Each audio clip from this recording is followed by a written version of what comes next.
ഹിമാചൽ പ്രദേശിലെ മണ്ഡിയിൽ നിന്ന് ലോക്സഭയിലേക്ക് തിരഞ്ഞെടുക്കപ്പെട്ട BJP എംപിയും ബോളിവുഡ് നടിയുമായ കങ്കണ റണാവത്തിന് കഴിഞ്ഞ ദിവസം ചണ്ഡിഗഡ് വിമാനത്താവളത്തിൽ വെച്ച്, അതായത് ചണ്ഡിഗഡ് വിമാനത്താവളത്തിൽ 3:30 ദില്ലിയിലേക്ക് പുറപ്പെടാനായി ചണ്ഡിഗഡ് വിമാനത്താവളത്തിലെത്തിയ കങ്കണ റണാവത്തിനെ വനിതാ CISF ഓഫീസർ കരണം പുകച്ചൊന്നു കൊടുത്തു.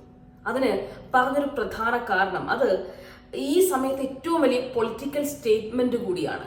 അതിന് പറഞ്ഞൊരു പ്രധാനപ്പെട്ട കാരണം കർഷക പ്രക്ഷോഭവുമായി ബന്ധപ്പെട്ടാണ്. കർഷക പ്രക്ഷോഭം നമുക്കൊന്ന് മറക്കാൻ കഴിയുന്ന ഒന്നല്ല.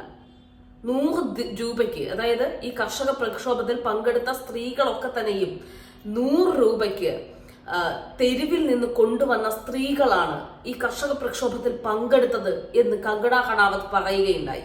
ആ പ്രക്ഷോഭത്തിൽ പങ്കെടുത്തവരിൽ എൻ്റെ അമ്മയും ഉണ്ടായിരുന്നു എന്നാണ് ആ വനിതാ CISF ഓഫീസർ പറഞ്ഞത്.